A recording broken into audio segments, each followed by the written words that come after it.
On va pouvoir commencer? Allez, c'est parti. Super. Alors, je pense qu'il y a des gens qui vont rentrer au fur et à mesure et donc je vais, ouvrir, cette première, session de webinaire des rendez-vous, du CRT. Merci, à toutes et à tous pour votre présence et l'intérêt de ce cycle de webinaires qui vous, seront proposés. Une douzaine de rendez-vous en tout. Pour nous permettre voilà, de balayer aussi des thématiques différentes et dans le cadre donc de cette nouvelle aussi stratégie marketing, pouvoir vous accompagner sur différents sujets. Des webinaires qui seront aussi disponibles évidemment en replay après chaque session. Je voudrais déjà remercier évidemment les équipes du CRT et puis vous, les adhérents, adhérentes du CRT pour votre présence aujourd'hui sur une thématique, une première thématique chère au cœur voilà, des thématiques du CRT sur les mobilités bas carbone, un sujet d'ailleurs qui a été longuement éclairé par le président de région Alain Rousset lors de ses vœux il y a quelques jours. Il a porté une attention aussi toute particulière. Donc nous sommes, je crois, tous ancrés dans cette volonté aussi de trouver des clés, des nouvelles, on va dire, idées et puis des choses qui fonctionnent pour voir comment inciter aujourd'hui nos voyageurs à faire le choix de mobilité bas carbone. Je voudrais remercier aussi les 3 intervenants qui seront avec nous aujourd'hui, qui vont évidemment se présenter. Merci à vous de nous apporter aussi des points plus techniques sur le sujet. Et sans plus attendre, eh bien, écoutez, voilà, nous allons commencer ce premier webinaire. Merci à vous toutes et à vous tous. Et puis, nous sommes là pour échanger aussi. Donc, les questions seront ouvertes tout au long de ce webinaire. Merci. Merci Christelle pour ce petit mot d'introduction. Pour compléter ce que tu as dit, sachez que les premières sessions sont accessibles à l'inscription donc sur le mail d'invitation qui vous a été transmis, dans lequel figurait le mail d'inscription pour le webinaire d'aujourd'hui. Et voilà, n'hésitez pas si vous avez des questions, des problèmes, à nous écrire à l'adresse mail que vous voyez ici, webinaire au pluriel @zena-tourisme.com. Et je vous propose qu'on entre dans le vif du sujet sur la thématique d'aujourd'hui. Donc, comment inciter vos visiteurs à faire le choix de mobilité bas carbone? On va avoir 3 grandes séquences au cours de ce webinaire. Une première séquence autour de la thématique pourquoi et comment engager sa structure dans une démarche d'écomobilité. Une seconde au cours de laquelle on vous présentera différentes initiatives et différents outils innovants qui contribuent à l'écomobilité en Nouvelle-Aquitaine, avec une intervention de Johanna Schendorf, directrice adjointe de Nouvelle-Aquitaine Mobilité, puis une intervention de Christelle Anon, référente intermodalité au sein de SNCF Voyageurs TER Nouvelle-Aquitaine. Et puis enfin, un dernier bloc autour des enjeux de communication, comment communiquer sur ses engagements en matière d'écomobilité touristique, avec Sébastien Repetto, cofondateur du projet Kern. Et sachez également qu'on aura un petit temps de questions-réponses entre chacune de ces différentes séquences. Donc, n'hésitez pas éventuellement à poser, si vous en avez, vos questions, vos remarques au sein du chat donc de la conversation. Nous pourrons y répondre à l'issue de chacune de ces différentes séquences. Si ça vous convient, on va rentrer dans le vif du sujet avec cette première thématique. Alors, c'est vrai que quand on pense aux enjeux de mobilité, souvent, on pense à des grandes infrastructures, à des choses assez lourdes. Et parfois, en tant que professionnel du tourisme, on a du mal à percevoir l'action qu'on pourrait mener sur ces sujets. Et pourtant, on va voir ensemble qu'on a un vrai rôle à jouer, qu'on soit acteur institutionnel, hébergeur, site de visite, notamment en matière d'information et de sensibilisation, évidemment, des clients, mais aussi à travers des services qu'on peut être amené à proposer. Et donc, c'est ce qu'on va essayer de voir dans cette partie. Puis, je vais en profiter pour vous présenter également quelques outils qui pourront vous être utiles pour mettre en œuvre votre démarche d'écomobilité. Alors, pour qu'on parle tous du même sujet, tout d'abord, un petit point rapide de définition. Qu'est-ce que l'écomobilité touristique? Donc, il s'agit de la conception, de la mise en place et de la gestion de produits, services et équipements. Je reviendrai plus spécifiquement tout à l'heure sur cette notion de service, donc dédié au transport des voyageurs et qui s'inscrivent dans un objectif de réduction des impacts environnementaux associés à l'activité touristique. Donc, en fait, le vrai enjeu derrière cette définition, en fait, c'est d'accompagner une bascule entre des modes de transport dits carbonés, donc principalement la voiture et l'avion en Nouvelle-Aquitaine, dont vous voyez avec les données qui sont indiquées sur la slide qu'elles sont aujourd'hui assez largement privilégiées par les clientèles touristiques régionales. Donc d'accompagner cette bascule de ces modes carbonés vers des modes dits bas carbone, qui peuvent être de deux types.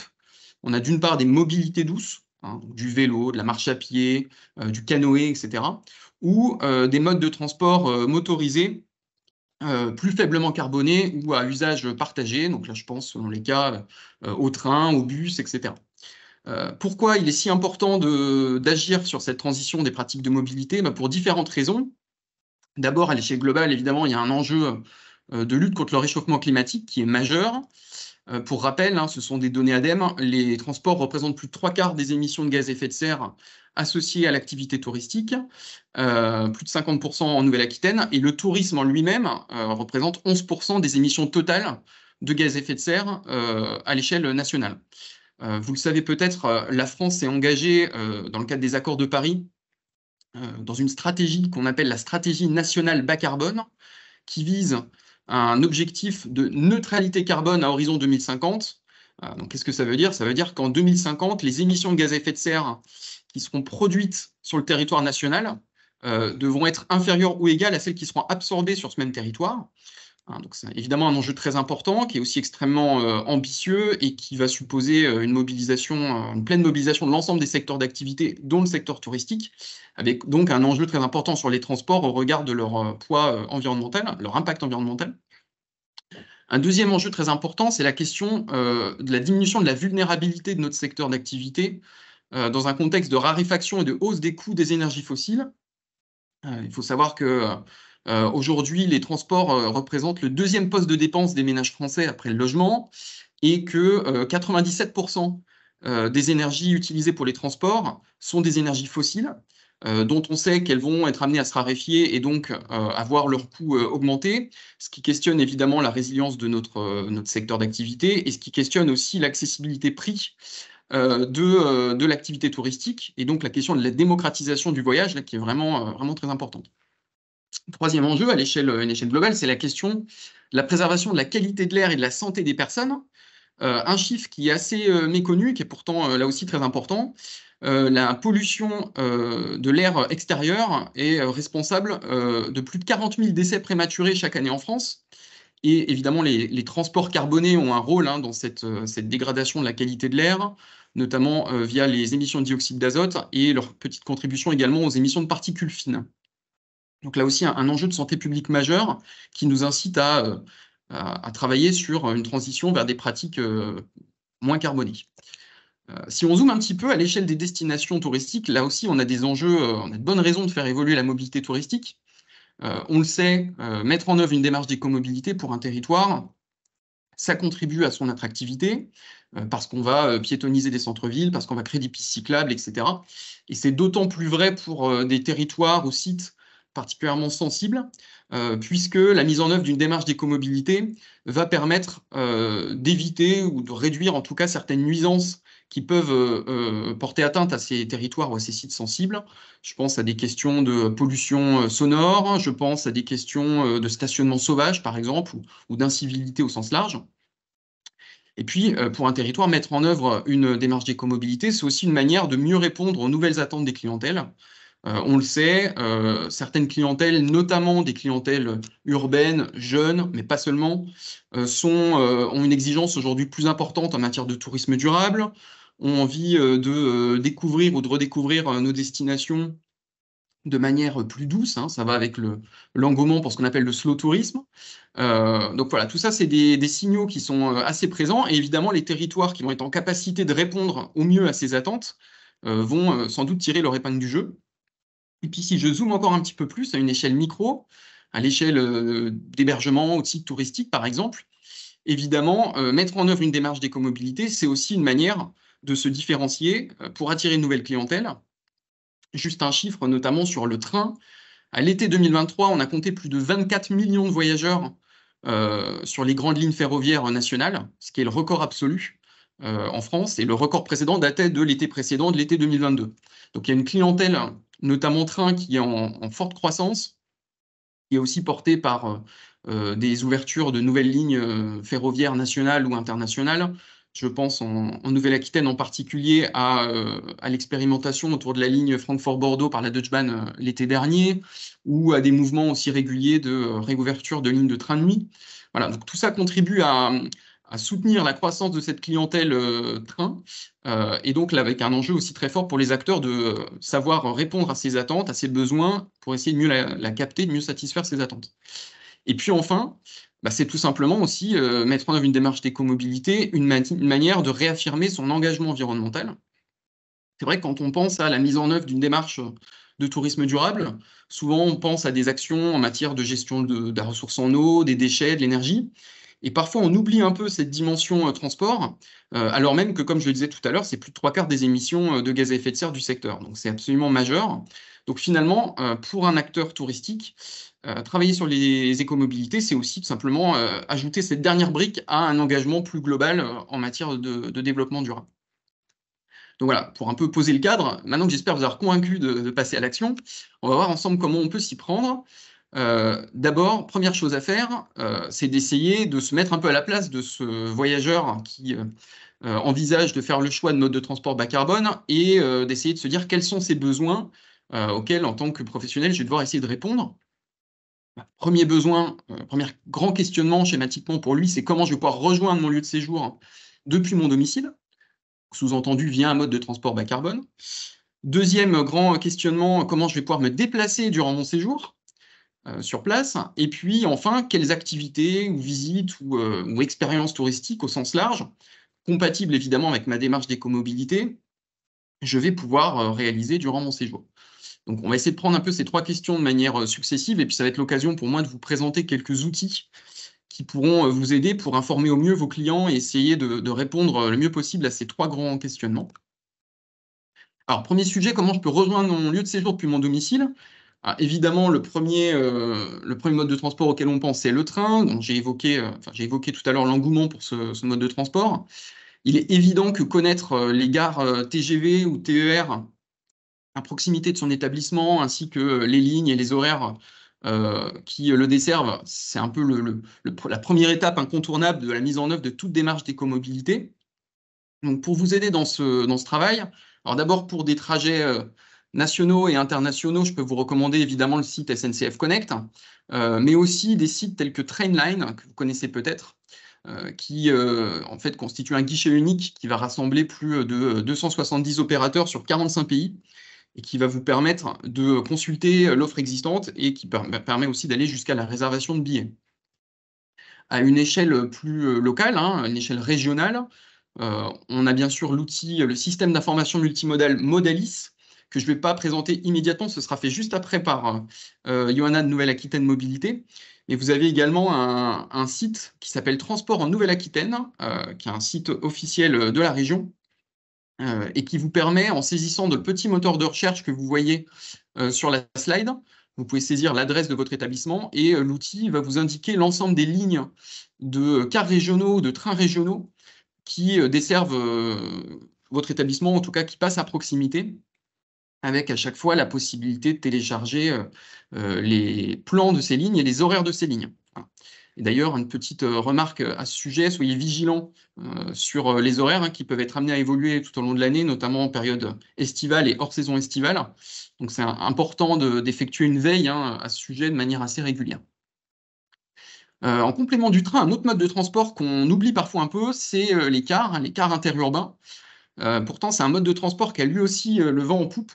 On constate plus de 10 millions de voyageurs en 2022 et l'autorité de régulation des transports nous dit que la demande va doubler d'ici 2030. Hein, donc c'est un mode de transport à ne pas négliger, qui peut être assez complémentaire du train.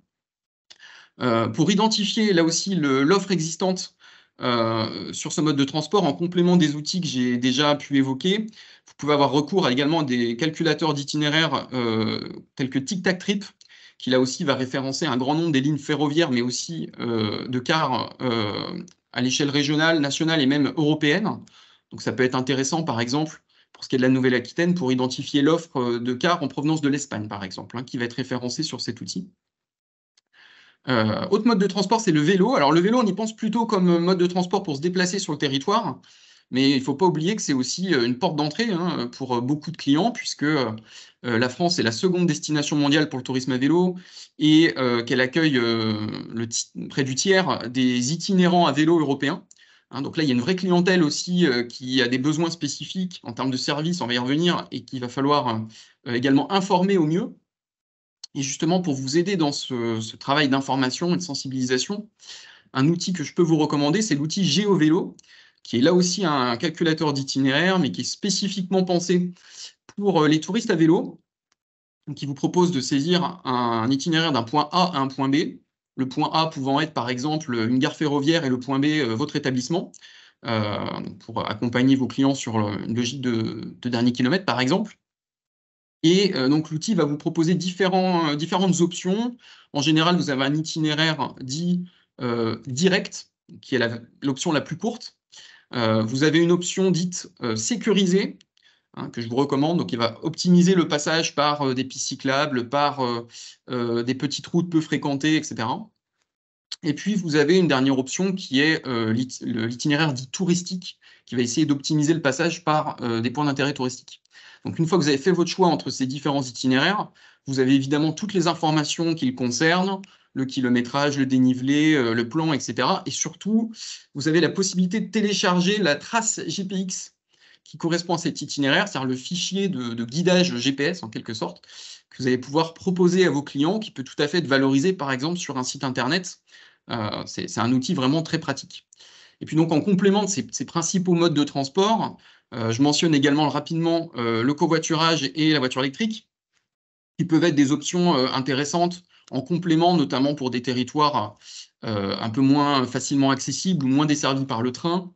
Le covoiturage, vous le savez, c'est une pratique qui a mis un peu de temps à se démocratiser, mais qui connaît maintenant un engouement important, hein, avec plus de 300 000 usagers en 2022, conducteurs ou passagers sur les différentes plateformes spécialisées de type Blablacar. Et puis pour ce qui est de la voiture électrique, c'est encore un phénomène assez marginal malgré tout, puisqu'on estime qu'on a un peu plus d'1% à l'heure actuelle du parc automobile français qui est concerné par une motorisation électrique. Mais l'année dernière, l'électrique représentait déjà plus de 12% des ventes de véhicules neufs. Donc il y a un renouvellement, entre guillemets, progressif du parc automobile français qui est engagé, avec évidemment des besoins également en termes de services, hein, d'où l'apparition d'un grand nombre de bornes de recharge de véhicules électriques. On en a plus de 100 000 sur le territoire national, avec là aussi une expansion très rapide. Donc ça peut être évidemment un service à proposer à vos clients, mais à défaut d'avoir votre propre borne, vous pouvez à minima, enfin c'est important à minima de savoir où sont situées les bornes, et pour ça vous pouvez vous appuyer sur l'outil ChargeMap, que j'ai indiqué ici également, et qui propose une cartographie en fait en ligne des bornes de recharge de véhicules électriques, qui est actualisée de manière très régulière. Donc là aussi, ça peut être un outil tout à fait utile. Je ne l'ai pas précisé en introduction, mais sachez que l'ensemble de ces liens, des liens vers les outils que j'évoque, je pourrais ensuite les intégrer dans la discussion. Hein. Donc vous aurez toutes les références à l'issue de mon intervention. Deuxième grande question, comment on se déplace durant son séjour? Alors évidemment, il y a le train, le réseau de transport régional, le fameux TER. En complément de ce que j'ai déjà dit, quelques informations quand même sur des tarifs spécifiques particulièrement attractifs pour voyager bas carbone. Donc ça, c'est des dispositifs également dont vous pouvez vous faire le relais auprès de vos clients ou de vos visiteurs. Premier dispositif dont je souhaitais parler, c'était la carte plus, donc qui est proposée au tarif de 29 €, qui est valable 1 an, et qui vous propose tout simplement 50% de réduction sur l'ensemble de vos billets TER Nouvelle-Aquitaine tout au long de l'année. Hein, donc c'est un dispositif très attractif qui peut y compris être intéressant pour des clientèles en situation de séjour, puisqu'il peut être rentabilisé très rapidement. Donc ça, c'est un outil à valoriser. Autre tarif intéressant, c'est le pass Escapade, qui s'applique pour le coup plutôt pour des week-ends en période estivale. Hein, il s'applique sur les mois de juillet-août. Et il propose des allers-retours à des tarifs très attractifs à partir de 4 €, donc pour des escapades sur 1 ou 2 jours consécutifs en juillet-août. vous avez un autre tarif qui est le tarif tribu, donc qui est là plutôt pour un public groupe d'amis, famille, avec des réductions là aussi comprises entre 20 et 50% sur des groupes entre 2 et 5 personnes. Et enfin, sachez qu'il existe un billet jeune, donc l'ensemble des voyageurs de moins de 28 ans en Nouvelle-Aquitaine bénéficient d'une réduction de moins de 50% sur l'ensemble des billets TER sur le réseau régional, qui ne nécessitent pas pour le coup de carte de réduction spécifique ou de formalité préalable. Voilà. Donc ça, c'est des dispositifs vraiment attractifs à valoriser auprès de vos clients ou visiteurs. Je passe un peu plus vite sur les réseaux de transport locaux et les vélos en libre service, puisqu'on aura l'occasion d'en reparler de manière indirecte via l'outil Modalis dans quelques instants. Sachez simplement que pour le vélo, ça fera partie également des liens que je vous transmettrai.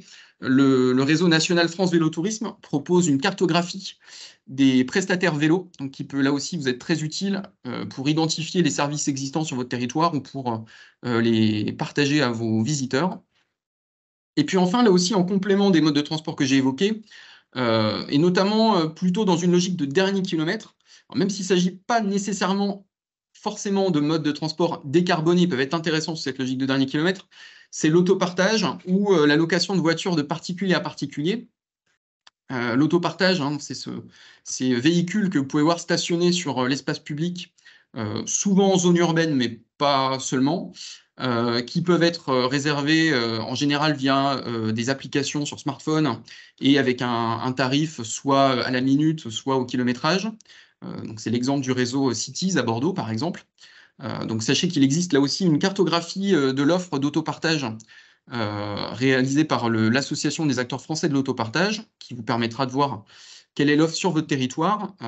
Et par ailleurs, sur la location de voitures particulier à particulier, donc ça c'est le type de service qui est proposé par des applications telles que Turo, par exemple, qui s'appelait WeCar auparavant, ou GetAround, donc qui permettent à des particuliers de mettre à la location leur véhicule personnel. Je le mentionne parce que souvent, ces véhicules sont stationnés à proximité de gares. Donc ça peut être, encore une fois, pour des territoires moins bien desservis, une solution de dernier kilomètre. Et on a même eu des témoignages d'hébergeurs qui proposaient leur propre véhicule personnel sur ce type d'application.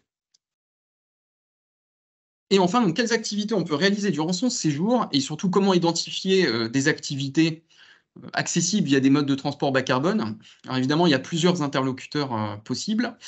Le premier, c'est évidemment les offices de tourisme, hein, experts de leur territoire, en sachant du coup, ça suppose aussi un travail préalable important pour les offices de tourisme, puisque donc il ne s'agit pas seulement de connaître l'offre du territoire, mais aussi de la connaître sous ce prisme de l'accessibilité bas carbone, c'est-à-dire de savoir comment on peut recommander un accès en bus, à vélo ou en train à ce site de visite qu'on a l'habitude de mettre en avant auprès de ses visiteurs.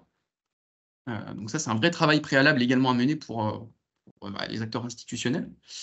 Deuxième interlocuteur, c'est les fédérations françaises, je pense Fédération française de randonnée pédestre, de cyclotourisme, d'équitation, etc., qui sont des acteurs qui ont une très bonne connaissance de l'offre du territoire, notamment évidemment d'activités en lien avec les mobilités douces.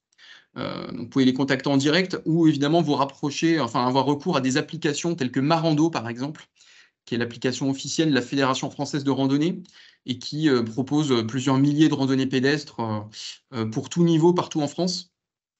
Là aussi, ça, c'est des outils ressources dans lesquels il ne faut pas hésiter à piocher. Puis enfin, évidemment, je mentionne rapidement Terra Ventura, donc notre application pilotée par le CRT, chasse au trésor ludique en Nouvelle-Aquitaine, qui propose donc plus de 600 parcours réalisables à pied ou à vélo. Donc là aussi, une bonne source d'activité en mobilité douce à valoriser. Et puis enfin, dernière ressource, c'est le dispositif Gare au Secret, que certains d'entre vous connaissent peut-être, donc qui est proposé sur le site de TER Nouvelle-Aquitaine, et qui propose en fait pour chacune des lignes TER régionales un petit PDF téléchargeable. Donc il va vous donner d'abord des informations sur cette ligne, le tracé notamment de la ligne, et surtout des recommandations de visites ou d'expériences touristiques plus ou moins insolites à proximité de chacune des gares-étapes sur cette ligne. Donc là, c'est aussi une ressource très précieuse qui peut être valorisée donc, auprès de vos clients sur votre site ou en direct, hein, évidemment, pour des acteurs institutionnels ou des hébergeurs en lien direct avec les clientèles. Donc voilà un peu pour les grands questionnements principaux et quelques outils qui peuvent vous aider. Puis ensuite, si on souhaite aller un peu plus loin, évidemment, il y a quelques bonnes pratiques à mettre en œuvre au sein de son établissement. Le premier enjeu, en fait, pour mettre en œuvre une démarche d'écomobilité, c'est de ne pas le faire de manière isolée, mais plutôt d'aller chercher des partenariats, travailler en partenariat avec d'autres acteurs sur son territoire, qui peuvent être des hébergeurs, des restaurateurs, des loueurs de vélos. Alors, il ne faut pas avoir peur, c'est vrai que ça peut être un peu effrayant, cette notion de partenariat. On peut se dire que ça peut être coûteux, que ça peut être lourd à piloter en termes de RH. En réalité, ce qu'il faut bien voir, c'est qu'il existe plusieurs modalités de partenariat selon vos besoins, vos ressources et les attentes aussi que vous placez dans ces services que vous souhaitez proposer. Je vais vous donner un exemple en prenant donc l'exemple d'un camping qui souhaite proposer un service de location de vélo à ses clients et qui donc va se rapprocher d'un loueur de vélo sur son territoire. Plusieurs niveaux là, de partenariat possible. Premier niveau, c'est le partenariat dit informel. Donc, je vais simplement, en tant que camping, recommander un prestataire vélo sur mon territoire, pourquoi pas en négociant un tarif spécifique pour apporter une valeur ajoutée à mes clients. Premier niveau, assez simple à mettre en œuvre. Deuxième niveau, deuxième modalité qui est assez intéressante, c'est le partenariat que je qualifierais de gagnant-gagnant.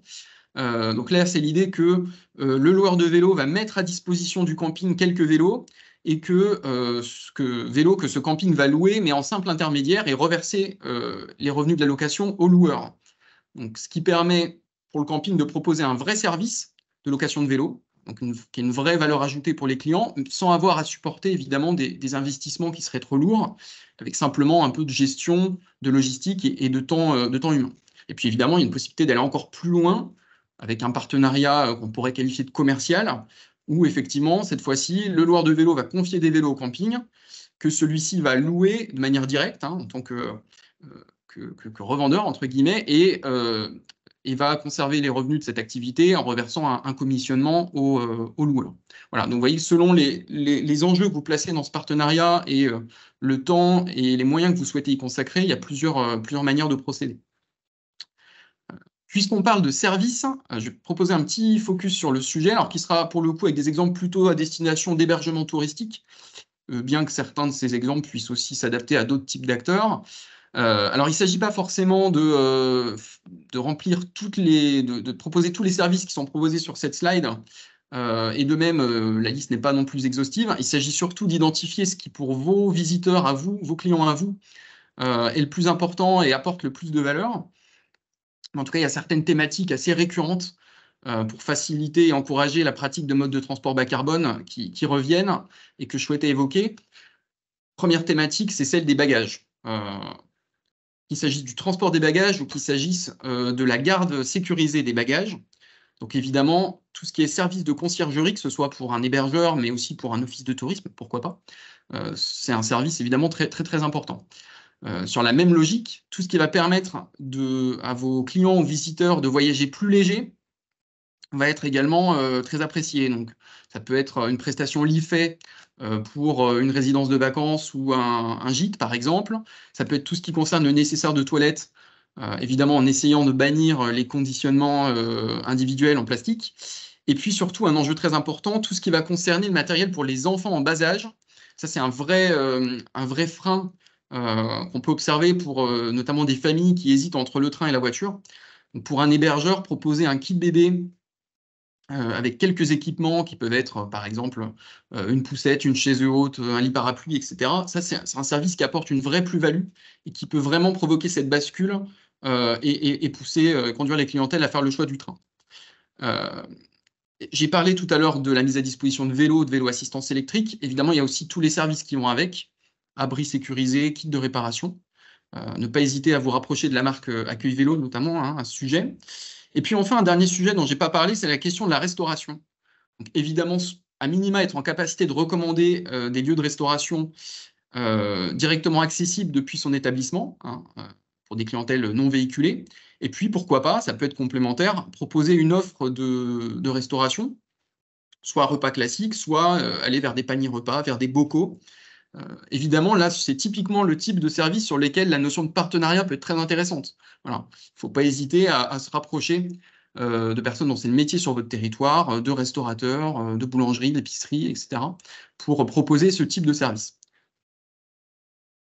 Une autre bonne pratique qui peut être intéressante et qui peut permettre par ailleurs de valoriser tous les engagements que vous aurez pris en lien avec votre démarche d'écomobilité, c'est travailler sur une politique commerciale qui va s'adapter à ces enjeux d'écomobilité.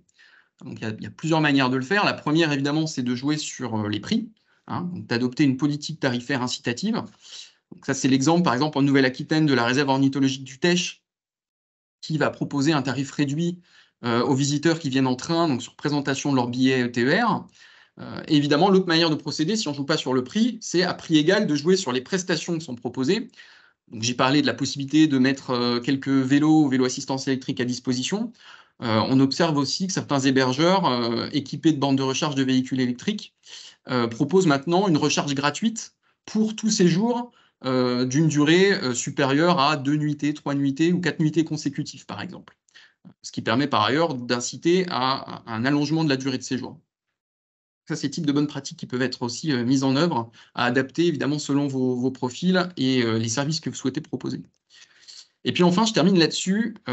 J'ai dit tout à l'heure que pour mettre en œuvre une démarche d'écomobilité, il ne fallait pas le faire seul dans son coin, mais s'ouvrir vers l'extérieur, mais c'est vrai aussi en interne. C'est une démarche à mettre en œuvre avec ses collaborateurs, à construire avec ses collaborateurs.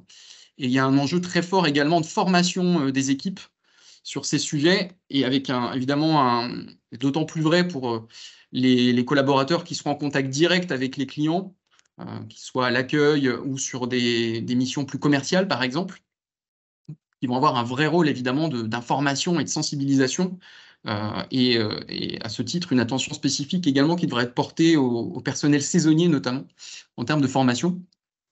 Une bonne pratique facile à mettre en œuvre pour améliorer son efficacité en interne, c'est d'identifier un référent mobilité au sein de son équipe. Ce n'est pas quelqu'un qui va travailler sur le sujet, évidemment, toute la semaine, mais c'est quelqu'un qui va assurer une veille régulière sur ces sujets, qui va s'assurer que les informations sur le site Internet, sur les horaires, par exemple, sont toujours à jour, qui va avoir un degré de connaissance sur le sujet un peu plus important que ses collègues et va donc pouvoir servir aussi d'interlocuteur vers lequel ses collègues vont pouvoir se tourner. Et de la même manière, avoir des outils communs, c'est extrêmement important.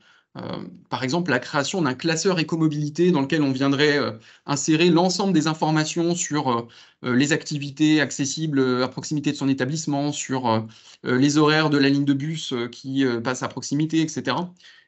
Voilà, tout ça, ça va dans le sens d'une fluidification aussi de l'information qu'on peut donner aux visiteurs, et c'est très important.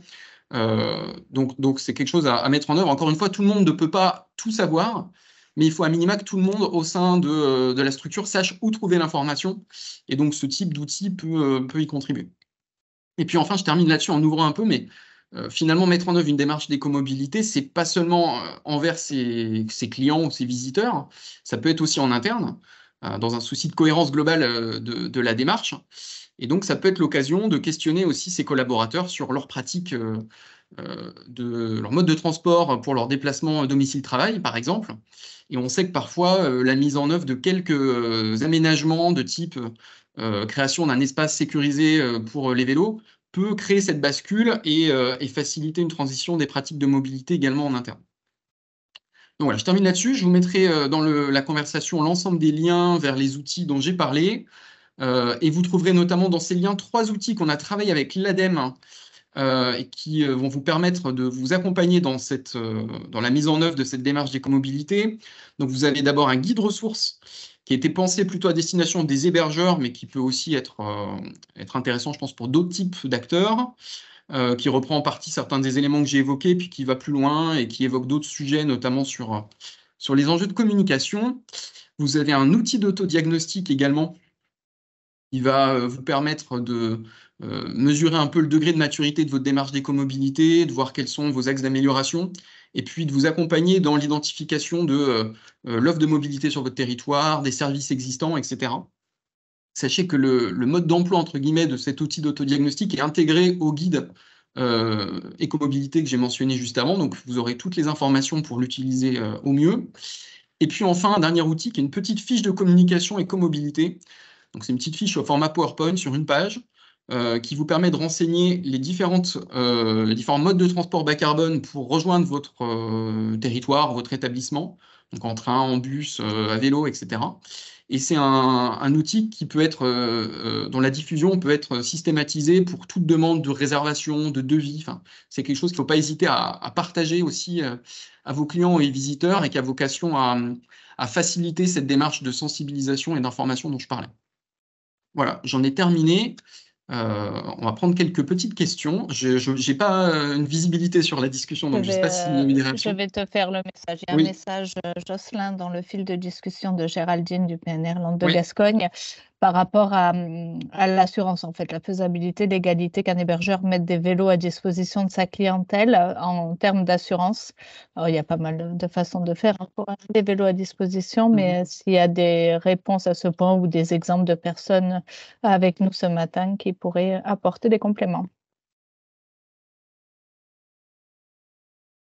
Pour le coup, je pense que je rebondis sur ce que j'ai dit sur les partenariats, mais je pense que justement le fait de proposer ce service en lien avec un professionnel dont c'est le métier, qui a bien cadré tous ces enjeux aussi, ça peut être une bonne réponse également et une bonne pratique à mettre en œuvre.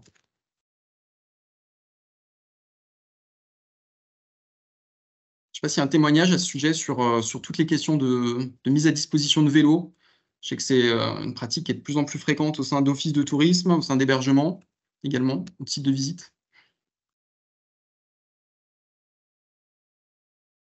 Oui, Émilie. Oui, juste une petite information sur le sujet, puisqu'on a de nombreuses questions, nous, dans les Charentes. Donc, c'est vrai que quand les vélos sont laissés à titre gratuit, il y a un risque, effectivement, pour l'hébergeur au niveau de la responsabilité, puisqu'il faut qu'il soit bien évidemment entretenu. On a fait appel à notre service juridique. On peut mettre une mention dans le guide d'accueil de l'hébergeur pour un peu nous couvrir. Mais ça ne nous couvrira pas voilà, complètement en fait sur ce point-là. Donc voilà, il faut être vigilant sur cet aspect-là. Donc faire appel effectivement à un prestataire extérieur, c'est parfois le plus simple. Et c'est vraiment la dernière personne qui touche au vélo en fait en termes de réparation qui est aussi responsable. Donc c'est vrai qu'il faut mieux éviter aussi voilà, d'apporter ce service-là de réparation directement de l'hébergeur, même sur la location de vélo. Il faut mieux que le prestataire extérieur, lui, intervienne. Mais c'est vrai que c'est assez délicat comme, comme sujet. Merci, Émilie, pour ton retour. Est-ce qu'il y avait d'autres questions, remarques ou peut-être partage aussi de bonnes pratiques qui ont pu déjà être mises en œuvre localement? Non, bah, s'il n'y a pas d'autres remarques pour l'instant, je propose qu'on continue et puis n'hésitez pas à intervenir. Ah, oui, Émilie. Oui, j'avais juste une précision. Oui. C'est vrai que sur la présentation de l'offre également, n'hésitez pas à aller voir les sites internet des itinéraires vélo qui sont quand même très performants, qui, permettent effectivement de se repérer d'une gare à une autre. Enfin, vous pouvez effectivement, créer votre parcours. Donc ça peut être une information intéressante et pour les prestataires des Charentes, nous travaillons donc avec Loupi, qui est un peu voilà un module, équivalent à GeoVélo et là nous intégrons en fait un module, de multimodal. Donc en fait les transporteurs vont être intégrés, donc on pourra effectivement partir en randonnée et faire un retour en bus. Donc là en fait on a actuellement 3 villes test et après donc ça sera déployé sur l'ensemble des territoires, des Charentes. Voilà, c'était juste une information. Super, bah, donc une bonne pratique à suivre pour la suite. Si ça vous va, on va continuer. Je vais laisser la parole à Yona Schendorf, donc directrice adjointe de Nouvelle-Aquitaine Mobilité. On va ouvrir une séquence où on va vous présenter quelques projets, donc comme je l'ai dit tout à l'heure, qui ont vocation à contribuer à l'écomobilité en Nouvelle-Aquitaine. Et on va commencer avec différentes initiatives donc, mises en œuvre par le syndicat régional Nouvelle-Aquitaine Mobilité que Yona va nous présenter, à commencer par l'outil Modalis, système d'information multimodal. Voilà, je te laisse la parole. Merci Jocelyn. Je vais partager du coup mon écran.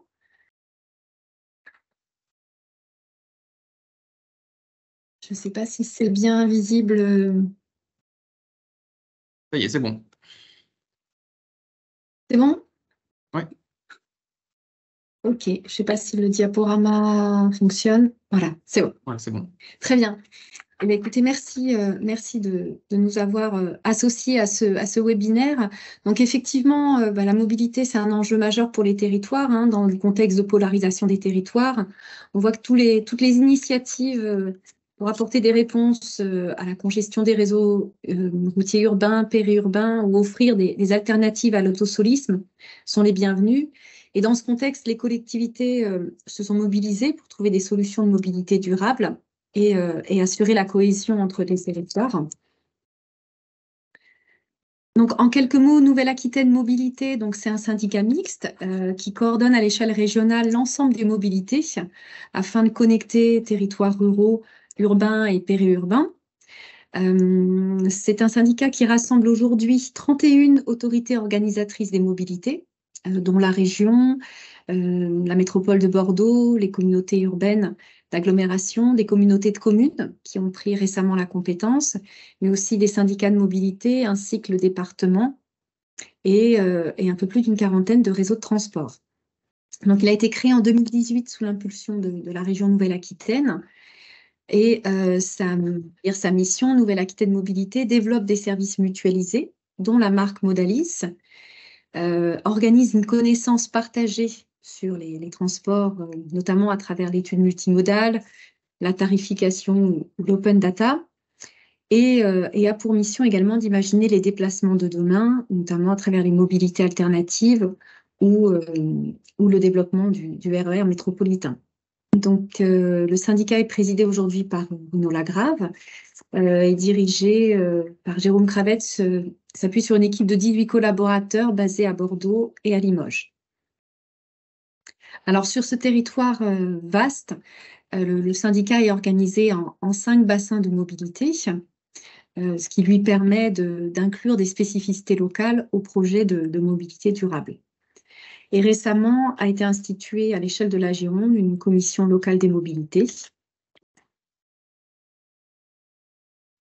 Les compétences du syndicat, donc, c'est coordonner les services de transport voyageurs organisés par ses membres, mettre en place un système d'information multimodal à l'intention des usagers et mettre en place une tarification coordonnée permettant la délivrance de titres de transport uniques ou unifiés. Donc, ce sont on va dire, ces compétences socles. Mais d'une manière générale, Nouvelle-Aquitaine Mobilité peut réaliser toute étude, concertation ou communication concourant au développement de l'intermodalité. Et on voit bien aussi au travers du déploiement de mobilité alternative, j'y viendrai sur l'expérimentation vélo Modalis ou le covoiturage.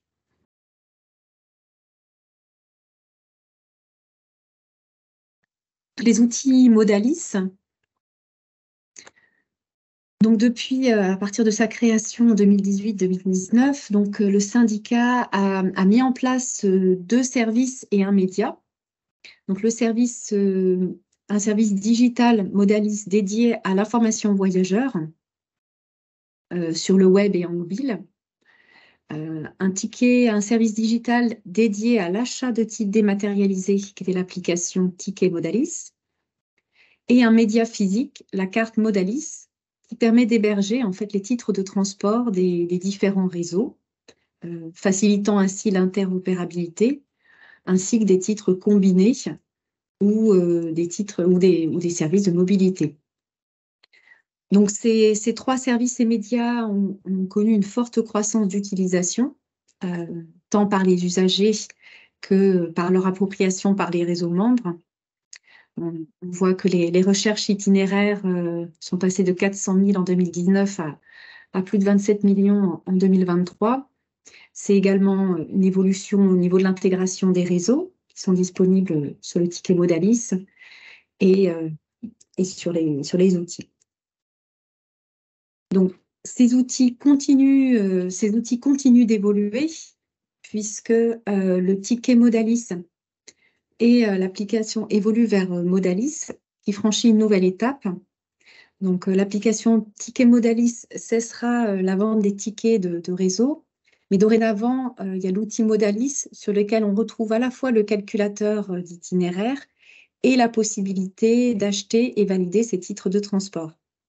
Donc aujourd'hui, depuis janvier, ce sont 11 réseaux urbains qui ont intégré cet outil et d'autres sont à venir dès le printemps, d'autres réseaux urbains ainsi que les TER et les cars régionaux.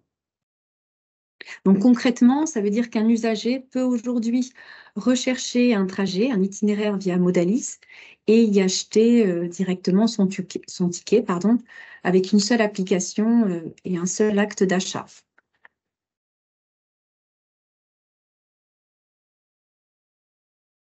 Donc la mobilité intégrée Modalis, en résumé, c'est toute l'offre publique sur une seule application. L'objectif étant vraiment de simplifier l'accès aux offres de mobilité en développant également à partir d'un seul compte usager.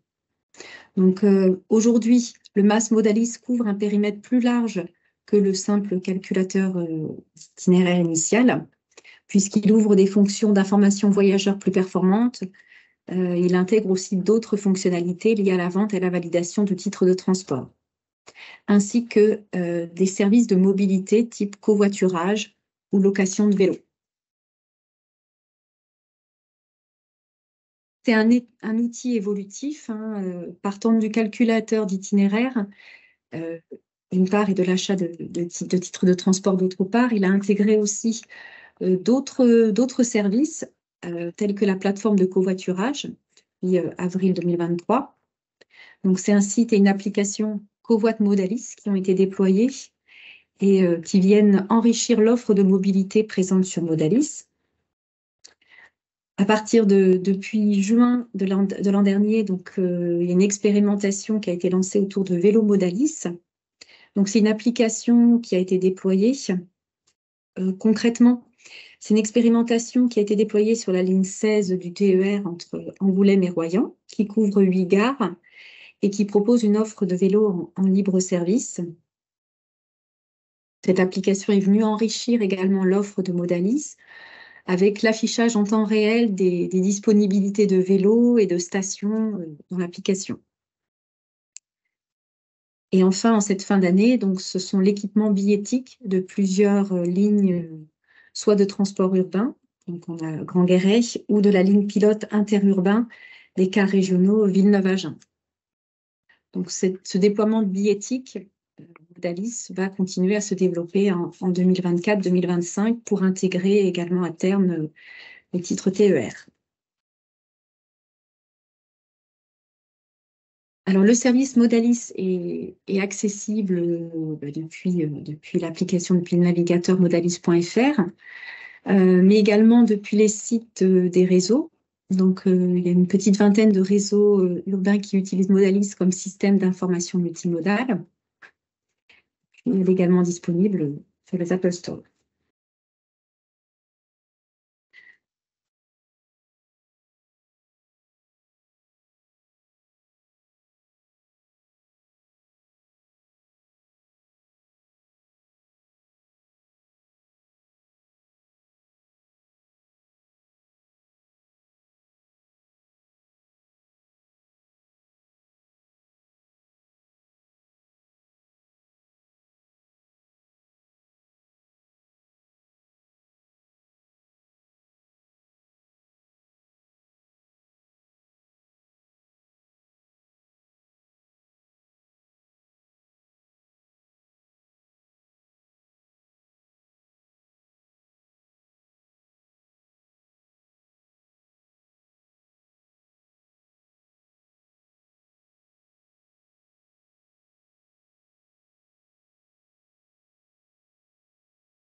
Petite démonstration de l'application. En complément, donc, au sein de cette application, donc, on retrouve Covoit Modalis. Donc, c'est la plateforme de covoiturage public qui a été lancée en avril 2023. En fait, cette solution de covoiturage, elle permet aux utilisateurs de réaliser des covoiturages occasionnels ou réguliers sur l'ensemble du territoire.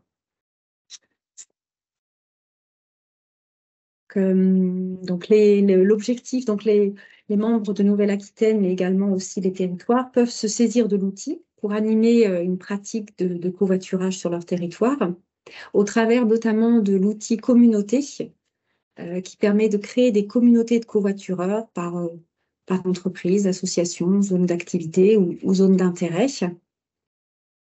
À fin 2023, le Covoit Modalis compte 19 communautés de covoitureurs réparties sur l'ensemble de la région. Et donc d'autres développements sont prévus sur l'année 2024, comme la possibilité de créer des lignes de covoiturage et de pouvoir les administrer. Enfin,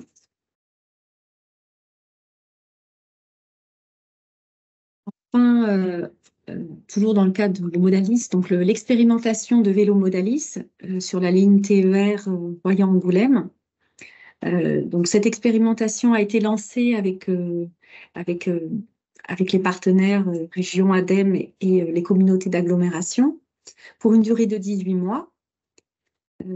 Intégré à l'application Modalis, ce service permet de combiner l'usage du vélo et du train ou du car.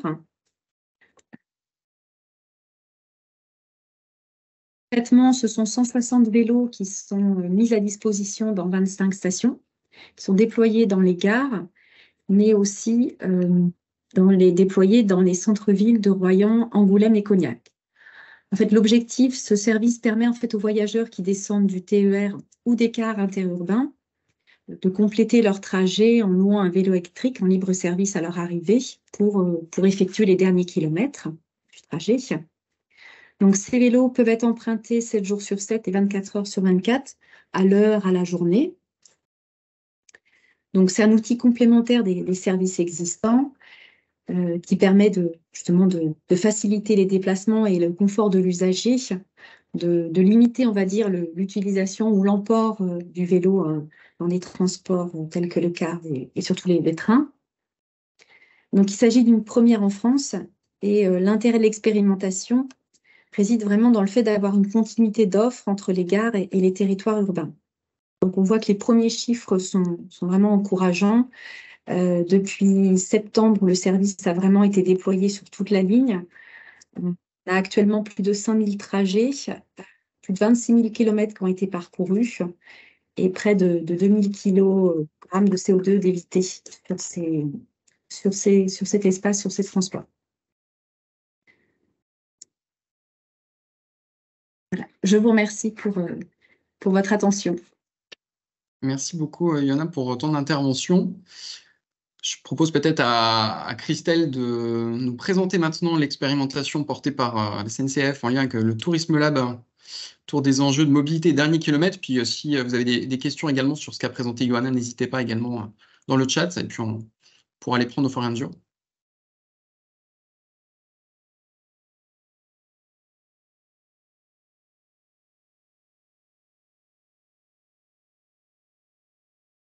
Est-ce que c'est bon pour vous la présentation? C'est bon pour nous. Ok, super. Bah, écoutez, déjà, bonjour à toutes et à tous et merci de nous convier TER pour ce webinaire. Attendez, je suis en train de faire n'importe quoi. Hop.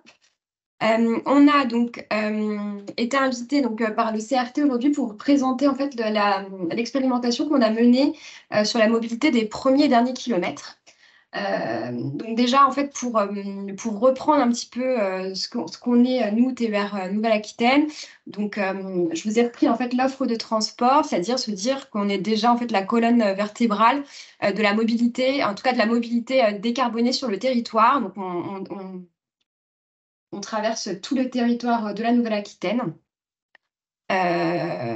On sait aussi aujourd'hui que la majorité des utilisateurs du TER sur la région sont des touristes ou des excursionnistes, mais en tout cas, c'est de la mobilité occasionnelle principalement. Et la région, on le sait aussi, se donne comme ambition de faire de la Nouvelle-Aquitaine la première région, enfin la première destination de tourisme durable de France. Et pour cela, donc on accompagne aussi la région dans sa volonté d'accélérer l'usage des TER, et notamment dans les déplacements touristiques, mais également d'accompagner les nouveaux usages, comme l'a présenté tout à l'heure Jocelyn aussi, avec les attentes voilà, de plus en plus d'une mobilité décarbonée. on a donc, comme ce qu'a présenté aussi Jocelyn tout à l'heure, donc c'était des prix attractifs et adaptés en fait à la mobilité touristique. Donc je ne vais pas vous refaire la présentation, mais on associe aussi de plus en plus, et ça c'est une volonté qui est historique, notamment sur les services à destination de la clientèle qui utilise le train en combinaison du vélo pour de la mobilité liée au cyclisme itinérant, et notamment sur 4 lignes TER qui sont en correspondance avec l'itinéraire européen La Vélodyssée. Donc on propose un service d'accompagnement durant la période estivale pour permettre l'accroissement d'emport des vélos à bord de nos trains. Ce qu'on sait aussi, c'est qu'on a, voilà, que le touriste, en fait, il va se déplacer vers une destination, la visiter, ils reviennent aussi en utilisant des moyens de transport qui sont à leur disposition. Toutes les modalités de déplacement, puis l'usage, en fait, ça peut se démultiplier à l'infini, mais on a toujours en fait le transport qui est une partie intégrale et un élément clé en fait de l'expérience touristique. Et pour nous, en fait, on a quand même constaté qu'il y avait aussi un frein qui était, en tout cas pour l'usage touristique, mais on pourrait faire le parallèle avec l'usage du quotidien, c'est tout ce qui est mobilité, en fait, l'articulation entre les différents modes de transport, et aussi également l'absence de solution de dernier kilomètre. Donc, hop, est-ce que ça a fonctionné ? Donc tout ça pour nous, l'idée c'est de comment on package en fait une offre de dernier kilomètre, et comment on développe en fait l'usage, le réflexe train pour la mobilité touristique, et notamment en partant bien des besoins des touristes en fait.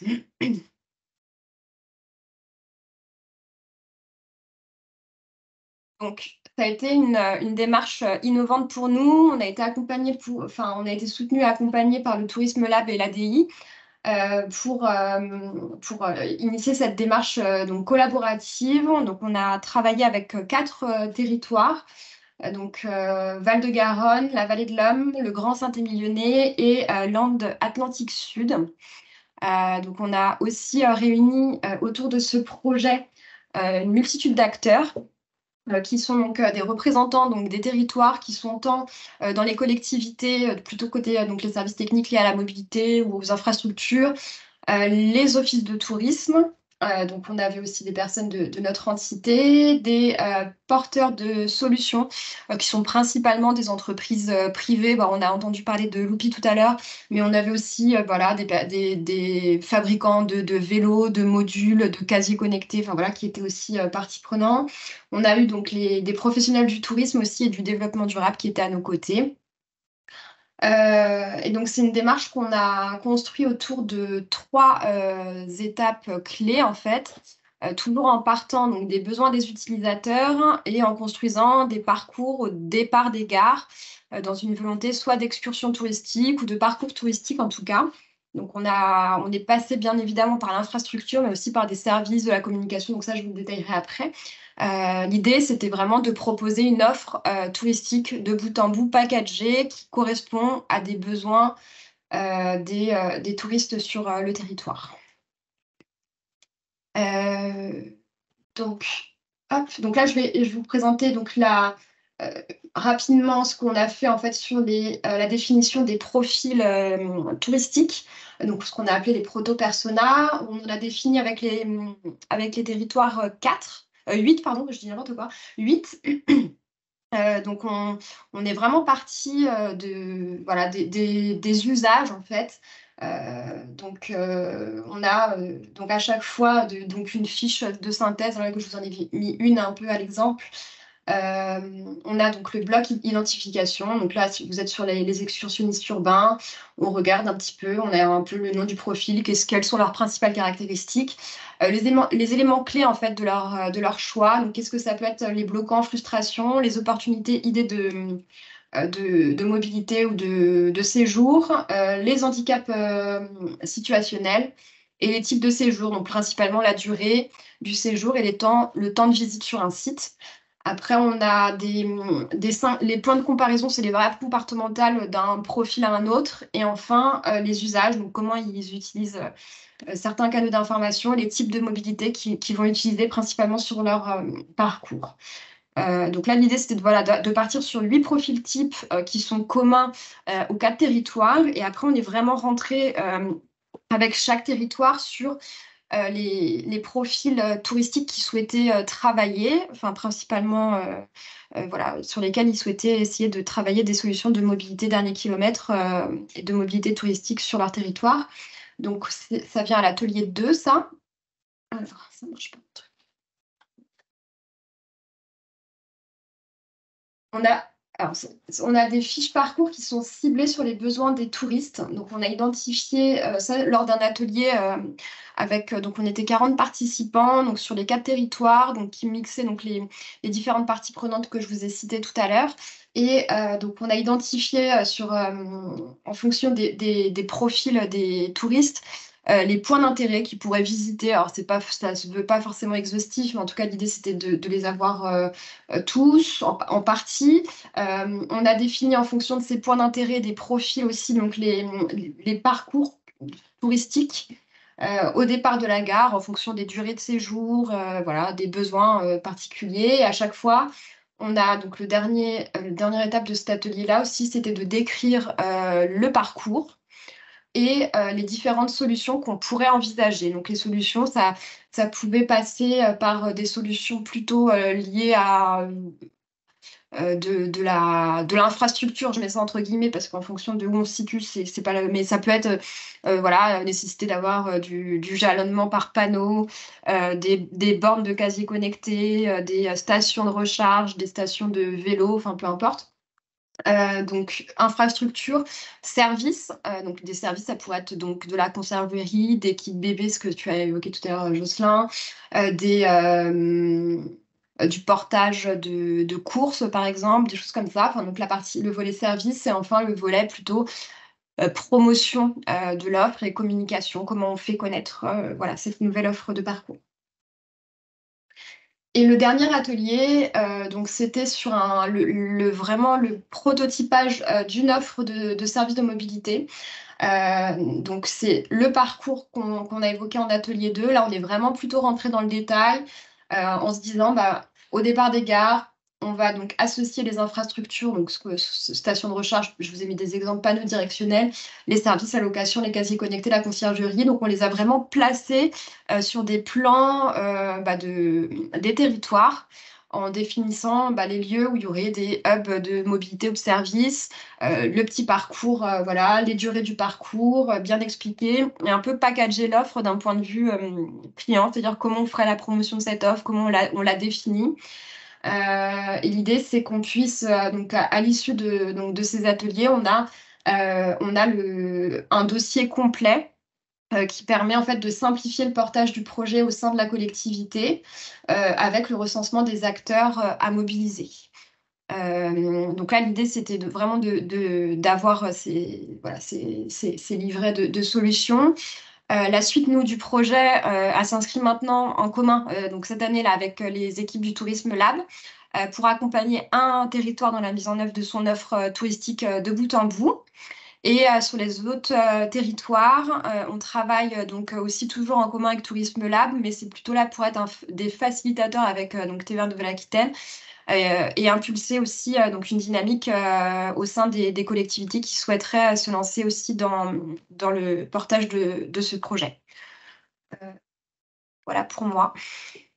Merci beaucoup, Christelle. Alors, je sais qu'il y avait une main levée tout à l'heure de Florence Chambol. Donc, Florence, je te laisse la parole. Je te pose ta question.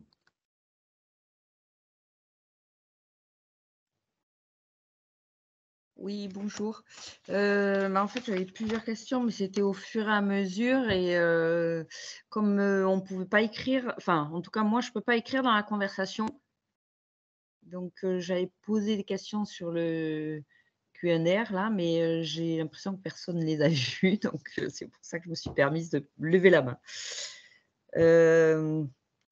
Il y avait d'abord par rapport… Enfin, bon, mais là, ça remonte trop loin, donc… il y avait par rapport au vélo, effectivement, enfin bon, moi je sais qu'au niveau des loueurs, on nous a bien clairement dit qu'on ne pouvait pas prêter simplement des vélos à des visiteurs par rapport à une question d'assurance. En tout cas, je sais que Cap Cabane, en Aquitaine, à Capsieux, a eu beaucoup de problèmes avec ça et il a complètement arrêté. Donc ça, c'était un premier point. Après, la deuxième chose, c'était de savoir si la Cobas, parce que je ne l'ai pas vu, faisait partie du programme Modalis. Alors, la COBAS n'est pas encore membre de Nouvelle-Aquitaine Ok. Mobilité. Que j'ai vu la Coban, mais je n'ai pas vu la Coban, mais je n'ai pas vu la Oui. Cobas. D'accord. Ok.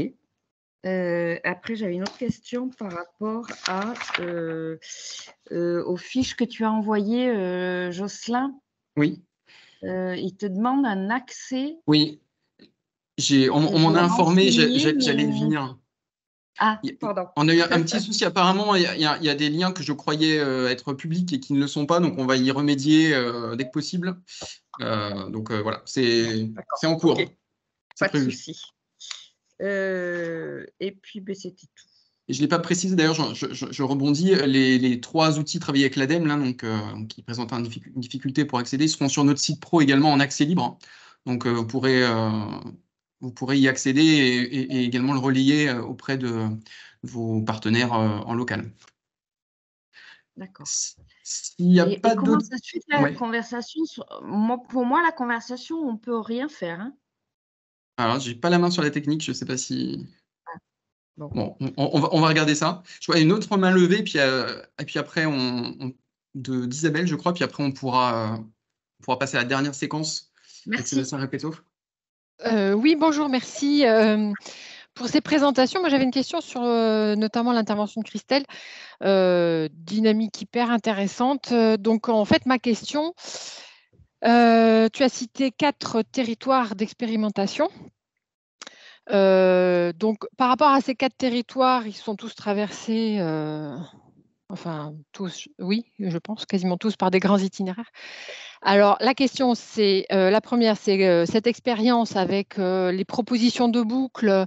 Et donc, est-ce qu'il y a eu une idée de nombre de kilomètres, en fait, pour la proposition de ces boucles? Et peu importe, de toute façon, la réponse quelque part, mais la deuxième partie de ma question, c'était de savoir comment est-ce qu'on pourrait réintégrer, en fait, ces propositions de boucles dans les sites internet des itinéraires, quelque part, parce qu'ils sont tous, une fois que l'armature colonne vertébrale est constituée, à réfléchir sur comment diversifier les parcours sur les territoires et éventuellement pour fidéliser des clientèles, les faire revenir, etc.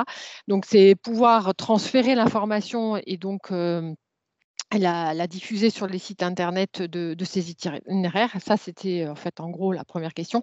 Et la deuxième, c'est est-ce que vous avez prévu de généraliser à d'autres territoires ce genre d'initiative particulièrement intéressante en fait?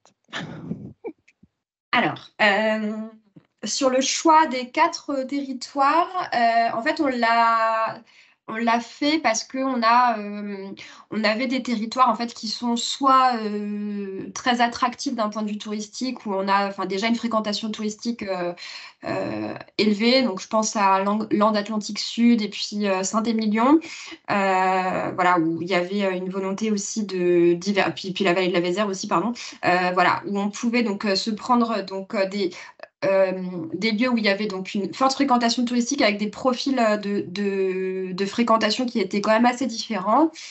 Donc l'idée, c'est qu'on puisse après dupliquer en fait ces typologies de territoires ailleurs, voilà, en Nouvelle-Aquitaine. Marmande, c'est un territoire où on est un peu moins sur une dynamique comme ça de fréquentation touristique, mais où il y a une vraie volonté aussi de développer l'écomobilité, sur un tourisme aussi plus bas carbone, et sur lesquels nous, on voit aussi la logique où on pourrait dupliquer aussi ça sur le territoire. Donc ça, c'est pour le choix aussi des lieux. Après, sur la mise en lumière des boucles et des itinéraires, aucun problème pour le travailler donc avec toi, Isabelle, et puis notamment sur comment on peut reboucler avec les itinéraires. Alors, les grands itinéraires, c'est en partie, ils sont empruntés en partie, mais c'est pas vrai partout d'ailleurs. Après, il va y avoir aussi le souci, et c'était aussi pour ça qu'on a pris ces territoires-là, c'est que des fois, on a en effet l'infrastructure en propre, c'est-à-dire le site propre pour la piste cyclable qui va bien, enfin voilà, mais on n'a pas le service associé. Donc ça aussi, c'est peut-être aussi travailler avec les itinéraires sur comment on peut les embarquer pour qu'il y ait le volet service en plus qui entre dedans. Parce que voilà, si je prends l'exemple de Land Atlantique Sud, par exemple, on n'a pas systématiquement le service qui permet depuis la gare de rejoindre l'itinéraire. Voilà. Ça peut être la colonne vertébrale d'un travail en fait à faire. Hein, ça, oui, c'est ça. Après, sur la duplication, voilà, faut qu'on trouve une méthode en fait, parce que bon là, on était accompagnés, c'était des ateliers, voilà, qui demandent du temps et à la collectivité et aux différentes parties prenantes. Après, on a quand même un modèle qui peut être dupliqué. En tout cas, une méthode de partir du besoin utilisateur, si tu veux, ça, on va pouvoir le dupliquer ailleurs. L'idée, c'est peut-être de trouver une méthode de comment on accompagne ça et on le déploie, quoi. Voilà. Comment on peut comment on pourrait s'approprier cette méthode pour qu'elle soit duplicable un peu plus facilement. Ok, merci. Émilie, une dernière petite remarque, après il faut qu'on avance. Oui, je vais être rapide. Donc nous, c'est vrai que sur le territoire des Charentes, on est très intéressé effectivement par les produits. Et je voulais savoir si sur ces produits, il y a également des circuits pédestres, puisque je crois, enfin j'ai eu des contacts avec la fédération de randonnée de la Charente et qui a été sollicitée également sur la création de produits. Donc voilà. Alors c'est pour moi la question, on est d'accord, Émilie? Oui, sur le déploiement. En fait, là, on était vraiment sur... alors ça dépend en fait des territoires.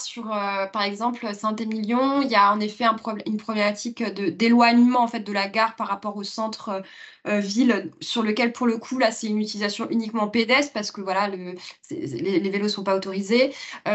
Par contre, le travail sur le parcours gare plus circuit pédestre, là pour le coup moi je le verrais plus en partenariat en fait avec soit les départements et en effet la Fédération française de la randonnée, qui a aussi approché la région avec lesquels donc nous on travaille, nous TER avec région et les départements pour regarder justement comment on travaille des parcours depuis les gares.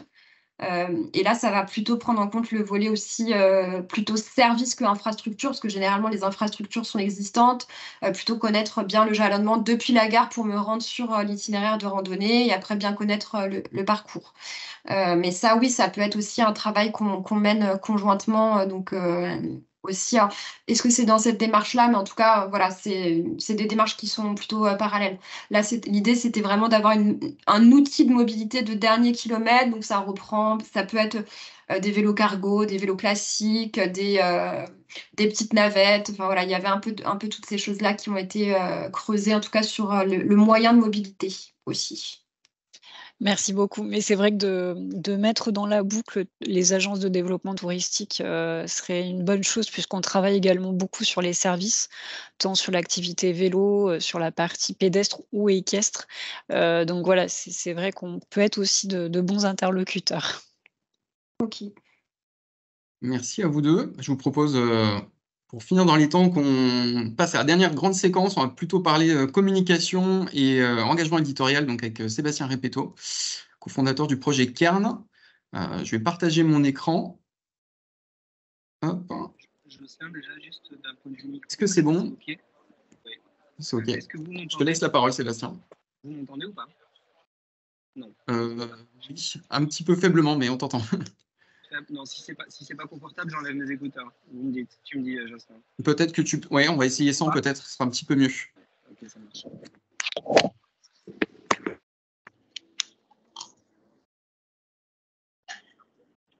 Alors, est-ce que c'est mieux comme ça? Ouais, c'est beaucoup mieux.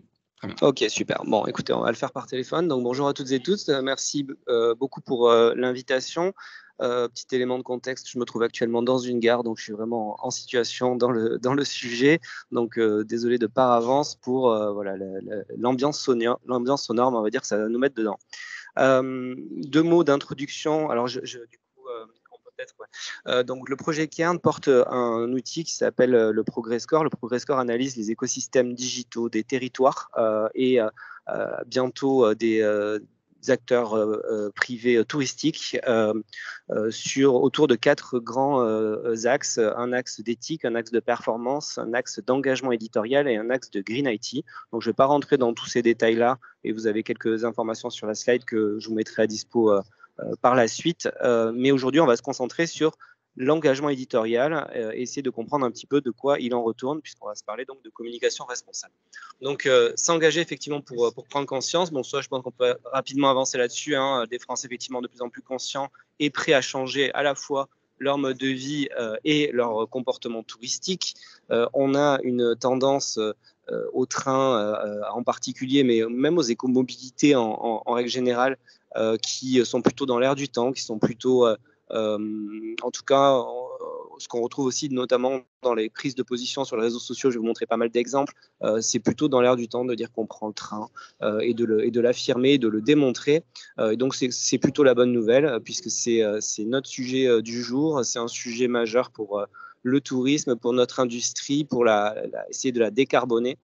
Donc, on réussit à aligner l'intention de l'offre, les envies des clientèles. En tout cas, c'est ce que montrent les tendances. Notre enjeu, en particulier au niveau des territoires, mais aussi de l'ensemble des acteurs touristiques, c'est de réussir à changer l'imaginaire des vacances, l'imaginaire du voyage. On a longtemps considéré que l'avion était ce qui te représentait le mieux le voyage. En général, si on vous dit sélectionner un picto, une icône pour représenter le voyage, première utilisation sera un avion. Et l'idée, c'est d'apporter un nouveau récit de territoire, de destination qui intègre mieux tous ces enjeux de déplacement doux, d'écomobilité et de montrer, de créer de la désirabilité autour de ces sujets-là à travers la communication. Alors, en matière de tourisme responsable, on a pas mal d'items différents qui peuvent être, qui sont traités, qui sont sujets à réflexion, à action. On peut parler effectivement de la gestion des déchets, des questions d'inclusion, d'eau, d'accessibilité. Et on a ce sujet de la mobilité sur lequel on va sur lequel on s'attarde un peu plus spécifiquement aujourd'hui. Et si on passe du coup à la slide suivante, c'est de voir comment est-ce qu'on traduit les enjeux de mobilité en matière de communication responsable. On va s'intéresser plus spécifiquement aux contenus qui vont venir valoriser des mobilités douces ou dites non carbonées ou peu carbonées. Non carbonées dans le scope 1, comme le train par exemple. Le fait de venir valoriser des mobilités partagées, on a parlé de cars, on a parlé de covoiturage. Le fait de faire aussi de la pédagogie sur l'impact environnemental de la mobilité, c'est pas forcément le truc le plus évident, mais malgré tout aujourd'hui auprès du grand public, les questions d'émissions de CO2, de bilan carbone sont de plus en plus présentes. On est de plus en plus sensibilisé et en capacité de comprendre de quoi il en retourne. Donc c'est quelque chose qui peut s'intégrer dans la communication même auprès du grand public et en particulier auprès des professionnels en matière de communication B2B. Du coup, si on regarde un petit peu plus spécifiquement les questions d'engagement éditorial, nous, on analyse l'engagement éditorial, donc c'est engagement au sens de l'engagement qu'on va venir porter dans le message, non pas alors l'engagement qui peut susciter derrière sur les réseaux sociaux, c'est toujours important et intéressant, mais là c'est vraiment au sens de ce qu'on raconte. Et le niveau d'engagement, c'est déjà le choix du sujet qui est traité, ça c'est le premier point. Alors après, on regarde aussi le fait de venir valoriser ou pas un label, on va mettre ça de côté, mais c'est surtout le troisième point qui peut être intéressant, c'est le traitement du sujet, c'est finalement l'angle éditorial qui est retenu. Et en fait, on peut se rendre compte qu'assez facilement, un sujet qui n'est pas forcément engagé au départ, le fait de venir ajouter des éco-gestes, le fait de venir, par exemple, traiter d'écomobilité, de l'anglais autour d'une approche d'écomobilité, va venir augmenter son engagement éditorial. Et je vais vous montrer des exemples assez concrets en suivant. On a ici l'exemple d'une page Facebook. On est sur une publication Facebook. Alors, j'ai volontairement pris des exemples qui ne sont pas tous en Nouvelle-Aquitaine pour essayer d'élargir un petit peu les chakras et de regarder un petit peu ce qui se fait ailleurs. Mais il y aura aussi quelques exemples locaux, bien évidemment. On a donc Inspiration Vercors qui nous fait une publication. Alors, le premier, sur une publication Facebook, en général, le regard il se porte d'abord sur le visuel. Ça, c'est le premier point. Et quand on regarde le visuel, on n'est pas forcément dans une question d'écomobilité, on est dans une activité douce, effectivement, mais pas forcément dans l'écomobilité. Par contre, dès l'introduction, on pose le sujet. La montagne sans voiture, oui, c'est possible. Donc, on comprend tout de suite de quoi il en retourne. On a ensuite la question de l'impact positif qui arrive pour une rando zéro carbone. Donc là, on explique bien en quelques mots que le fait effectivement de ne pas prendre sa voiture, c'est le fait de réduire très directement ses émissions de CO2. Et au-delà de réduire les émissions de CO2, ça c'est le truc qui est plutôt positif pour la planète, c'est positif pour le bien commun. On va ensuite mettre l'accent sur le bénéfice utilisateur. Et le bénéfice utilisateur, c'est quoi? C'est que je me préoccupe plus, je fais des économies d'essence, que je me préoccupe plus des problématiques de trafic. Et ça, c'est le bénéfice direct. Et ça, c'est aussi une façon assez efficace de convaincre finalement les utilisateurs à passer à l'action en leur montrant le bénéfice direct qu'ils peuvent en tirer. Et enfin, quatrième point plutôt intéressant avec cette publication, c'est une ressource mise à disposition. On me met un petit guide 50 randos sans voiture en Isère. Donc là, j'ai même de l'information pratique qui me permet d'appliquer finalement et de tester. Alors, là, on est sur un exemple beaucoup plus classique. On a une voiture électrique connectée à une borne de recharge. Donc, c'est une approche qui est beaucoup plus classique. Bon, c'est très clair, on pose le sujet en introduction, vous voyagez avec une voiture électrique et on est tout de suite dans la réassurance. Tout est prévu pour vous accueillir sur notre territoire. On a des bornes de recharge, on a des hébergements qui sont équipés. Donc, on vient effectivement informer l'utilisateur. On sait qu'il peut y avoir toujours ces questionnements, même si ça progresse très vite avec les territoires qui ont pris vraiment ce sujet à bras-le-corps et des prestataires aussi touristiques, des bornes de recharge. Mais voilà, c'est une façon aussi simple de dire, si vous venez chez nous avec votre véhicule électrique, pas de problème, tout est prévu pour. Et bien évidemment, une petite ressource qui vient, on va dire, prouver, démontrer que tout cela correspond à une réalité de terrain.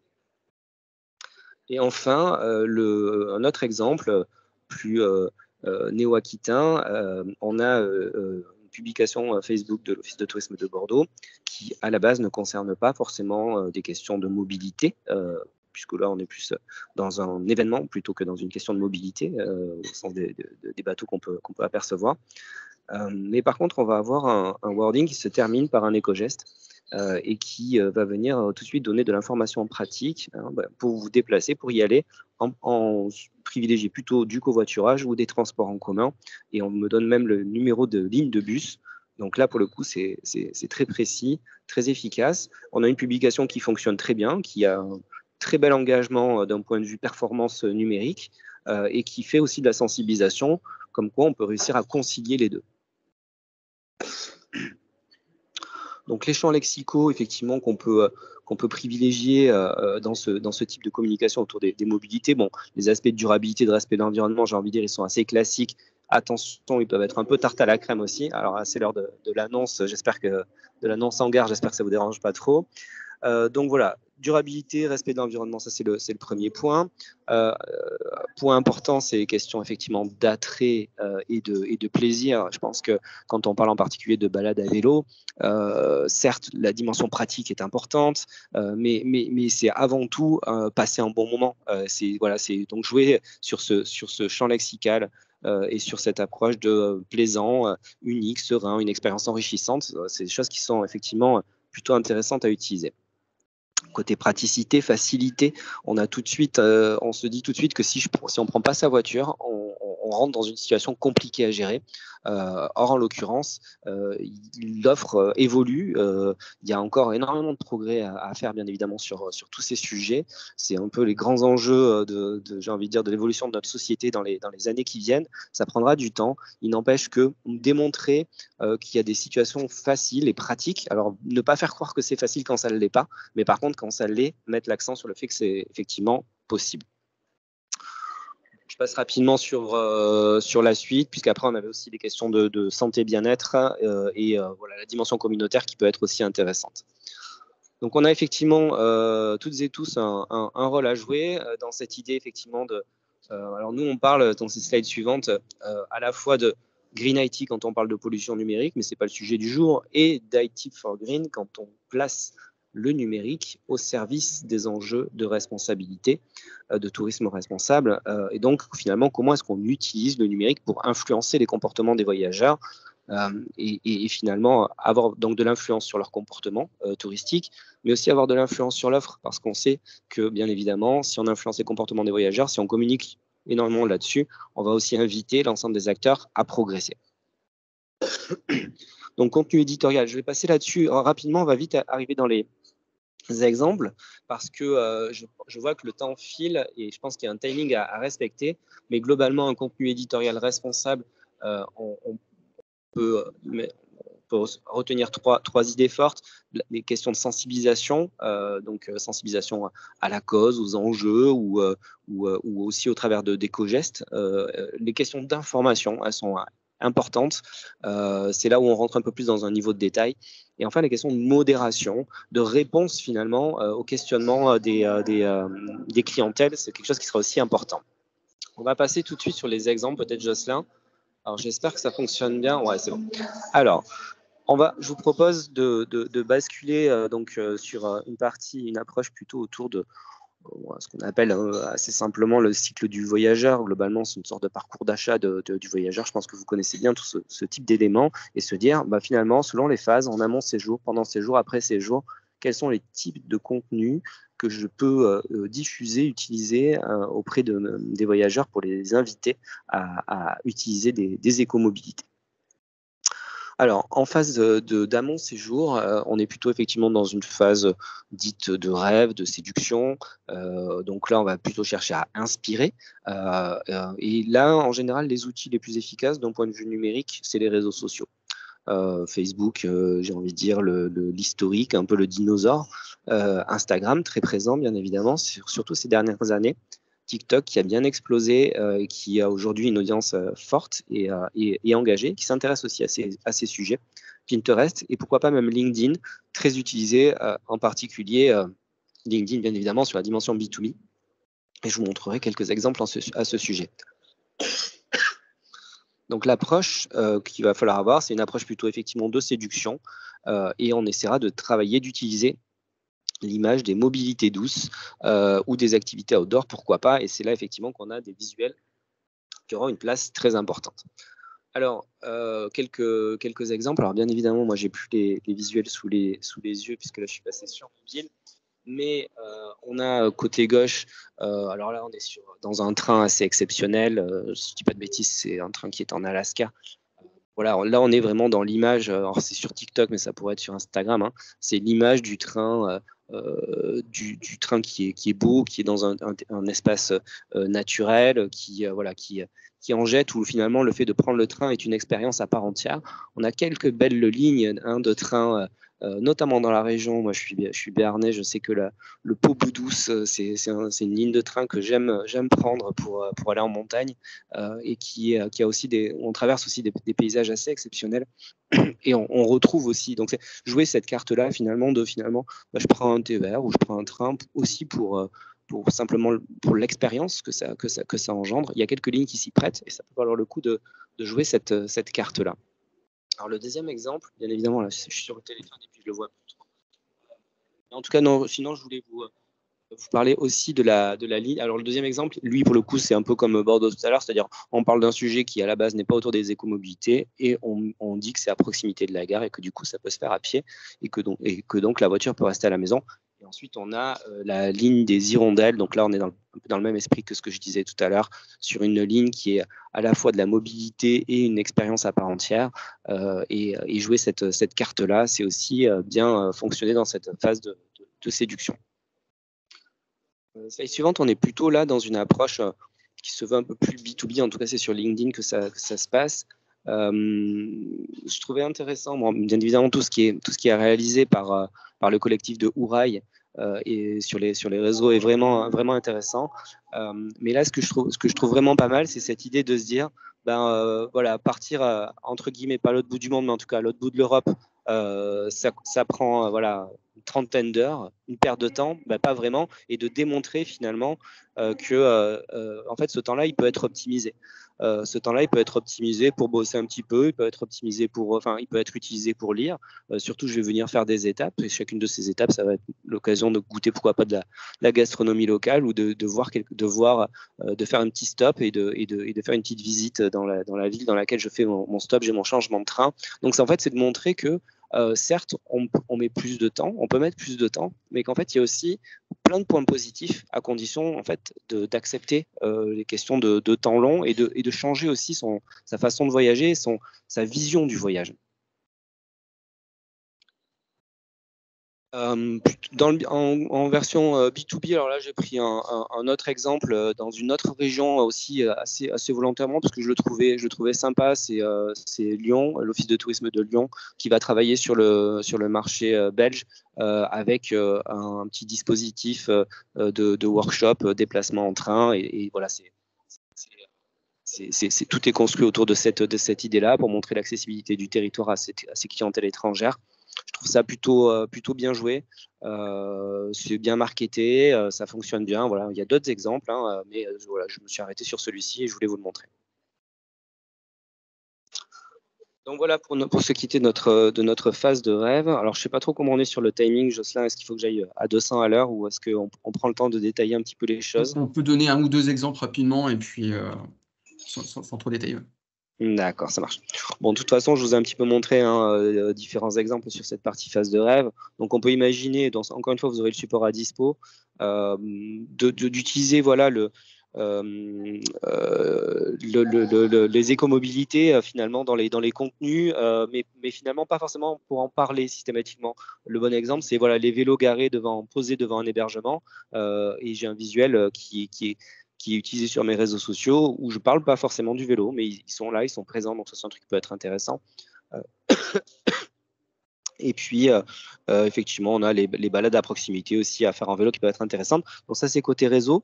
Côté client, côté site web, pardon, la phase de rêve, c'est pas forcément la phase où on est le plus efficace. Bon, je veux pas forcément trop détailler cette phase-là côté site web. On passe ensuite sur la partie plutôt de planification. Donc, à ce niveau-là, à ce moment-là, mon voyageur, mon touriste, il a fini de rêver, il planifie, il prépare son séjour. Donc, quand il prépare son séjour, il est plus en situation de recherche.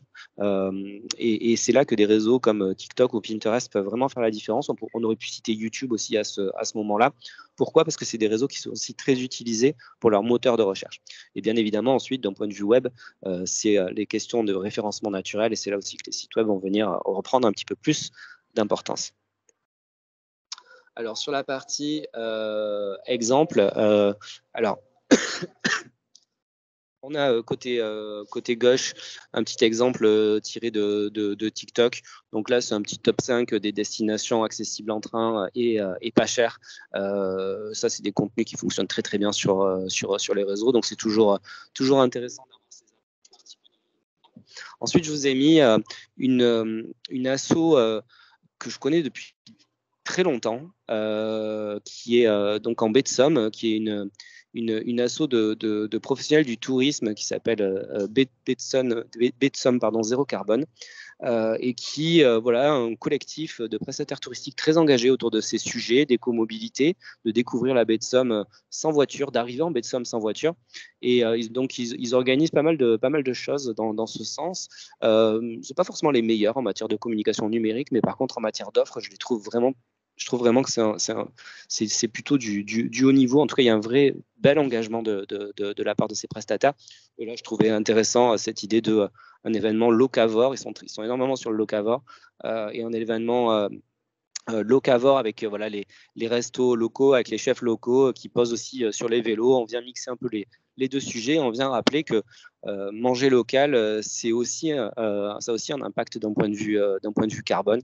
Et on vient lier voilà, tous ces sujets-là. Je trouvais ça assez intéressant.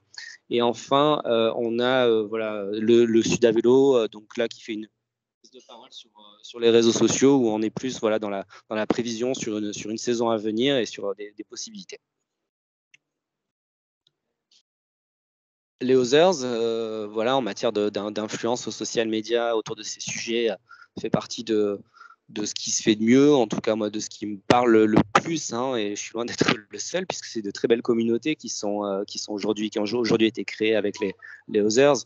Bon, voilà, c'est effectivement très orienté outdoor, mais ces sujets-là sont omniprésents sur à la fois les déplacements à vélo et aussi les déplacements en train avec vraiment des vrais focus autour des trains de nuit.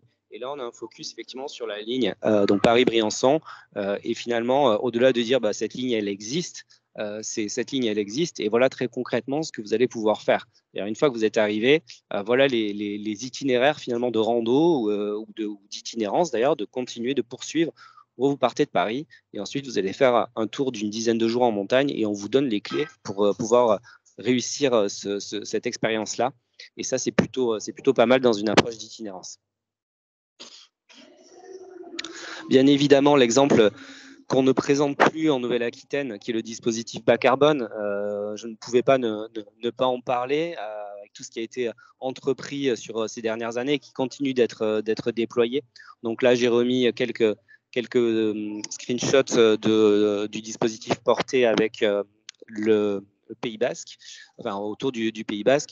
Donc là, on a tout qui va bien, on a une offre qui est bien construite, on a une mise en communication qui fonctionne bien aussi, et on a des séjours qui ont une double utilité, et ça c'est vraiment intéressant. C'est à la fois une utilité commerciale, hein, puisque ils sont tout à fait réservables, mais qui ont aussi une utilité d'inspiration. Donc dans cette phase vraiment de planification, on est dans du très concret. Bon, mais voilà, si je fais 8 jours que j'arrive en train avec mon vélo, très concrètement, qu'est-ce qui se passe? Et même si je ne réserve pas ce séjour, ça m'a donné quand même des clés pour vivre le territoire en écomobilité. Toujours sur cette association, donc là, c'est un des acteurs de l'association Betsum Zero Carbon dont je vous ai parlé tout à l'heure, qui en fait propose une petite solution de conciergerie. Donc quand on réserve ces petites chambres d'hôtes, ils ont fait ça très bien. Quand on réserve chez eux, on a ce petit lien mis à dispo qui me permet d'avoir un certain nombre d'informations. Et en fait, on se rend compte quand on regarde la partie comment venir, on ne me parle de rien d'autre que d'arriver en train. Et ça, c'est assez fort. Alors ça veut dire que l'offre a intérêt de suivre derrière. Mais effectivement, on me dit, par rapport à l'hébergement où se situe la gare, on me dit effectivement que c'est quand même mieux de réserver un taxi parce que je ne suis pas tout à fait à côté, hein, la fameuse problématique de dernier kilomètre qui était abordée précédemment. Et on me propose même le service de réserver pour moi. Et ça, c'est parfait, c'est idéal. Ça crée vraiment la simplicité pour l'utilisateur. Et ça, c'est vraiment super. Et puis, voilà, en gros, sur cet exemple. Donc voilà, sur la partie planification, alors qu'est-ce que je voulais vous raconter? Donc c'est le moment effectivement où là on peut donner pas mal d'idées, de choses à faire, de venir valoriser effectivement les services, pourquoi pas de covoiturage, de donner le plus d'informations précises en fait. C'est là où ça va être le truc le plus important. On sait l'image qu'on peut avoir des écomobilités et des difficultés qu'on peut rencontrer, et c'est vraiment au travers d'argumentaires, au travers d'informations les plus précises possibles qu'on va venir débunker, on va dire ça comme ça, cet imaginaire peut-être négatif qu'on peut avoir, et finalement passer à l'acte et passer à l'action. Et encore une fois, je ne vais pas trop m'étaler sur tout ce qui est listé, puisque vous aurez tout ça à disposition par la suite. Et je préfère terminer, parce que je vois que le temps file, sur peut-être quelques derniers exemples sur cette phase plutôt de réservation. Phase de réservation. On va aller sur les exemples directement, Jocelyn, peut-être. Donc là, on a... alors, moi, ce que je trouvais effectivement intéressant avec l'exemple de gauche, c'est la mise en partenariat. D'ailleurs, c'est c'est plutôt l'exemple de gauche. La mise en partenariat des différents acteurs. Donc des acteurs à la fois de la mobilité, des acteurs de l'hébergement, des acteurs des activités qui globalement se mettent en partenariat et font que si je suis venu en écomobilité, je peux bénéficier de réductions chez eux. Ça, c'est plutôt un vrai levier intéressant pour inciter. C'est ce qu'on retrouve aussi avec l'exemple de La Rochelle Et alors, je ne sais plus si c'est précisé exactement sur ce poste-là. Je sais que pendant un moment, il y avait vraiment cette réduction appliquée si je venais en train. Et j'ai même là, pour le coup, avec l'Océan Pass, la possibilité de bénéficier des transports en commun. Et donc, ça, c'est le côté simplicité, praticité. Et enfin, alors je suis sur mobile, alors j'ai plus vraiment bien l'exemple sous les yeux, mais si je dis pas de bêtises, c'est un hôtel qui propose plutôt une gratuité ou en tout cas une réduction autour de ces vélos si effectivement on vient en écomobilité durant une certaine période. Donc voilà, c'est les petits leviers commerciaux qui à la fois peuvent faire que ça peut faire de la conversion, ça peut participer à la conversion, ça donne aussi une certaine posture, une certaine image de l'établissement et pour le coup, ça sert la cause. Voilà, et puis on peut peut-être terminer sur la partie sur place pendant ces jours où là on sera un peu plus dans la notion de récit, de retour d'expérience. Donc là l'idée c'est vraiment d'aller chercher des partages d'expériences de personnes qui ont pu se déplacer en écomobilité ou avoir des activités douces sur site et peut-être les inviter à partager sur le réseau, hein, c'est un peu le classique, mais ça marche toujours, c'est toujours beaucoup plus puissant d'avoir du récit d'expérience par les personnes qui l'ont vécu plutôt que d'un message porté par une marque, par une structure. En matière d'efficacité et de communication, c'est toujours mieux. Et sans faire le relais, c'est plutôt une bonne pratique. Donc voilà, les inviter effectivement à ces partages-là, je pense que ça, c'est une bonne chose. Et puis là, je prenais... Alors voilà, je ne sais pas si c'est un exemple que vous connaissez ou pas. Je ne suis pas sûr qu'il soit adhérent du CRT. Je me suis permis de glisser ça dans les slides. C'est vraiment de l'expérience Airbnb. Et ce que j'ai trouvé intéressant là-dessus, je ne suis pas là pour faire la promotion d'expérience Airbnb, mais ce que j'ai trouvé intéressant là-dessus, c'est qu'en fait, on a à la fois l'expérience qui m'est proposée. Donc là, je suis en situation de séjour. J'ai une visite de Bordeaux à vélo. Bon, ça se réserve facilement, bien évidemment, c'est dans du Airbnb, donc ça fonctionne bien. Et j'ai mon détail qui est donné, et j'ai bien évidemment ces récits, ces retours d'expérience aussi qui sont très présents, qui sont très porteurs. Donc, on va dire que là, tout est un petit peu aligné pour que ça fonctionne. Donc voilà, je vous invite pas forcément encore une fois, à aller à fond dans du Airbnb, mais c'était ce côté retour d'expérience que je voulais surtout vous partager. Voilà, je pense que je vais m'en tenir là, d'autant plus que je pense que vous avez un petit concert de piano depuis tout à l'heure. Je ne sais pas si c'est trop dérangeant ou pas. J'espère que ça a été à peu près en matière de son. Super, merci Sébastien pour ton intervention. Je ne sais pas s'il y a des questions. Promis, on va conclure rapidement et pas trop déborder.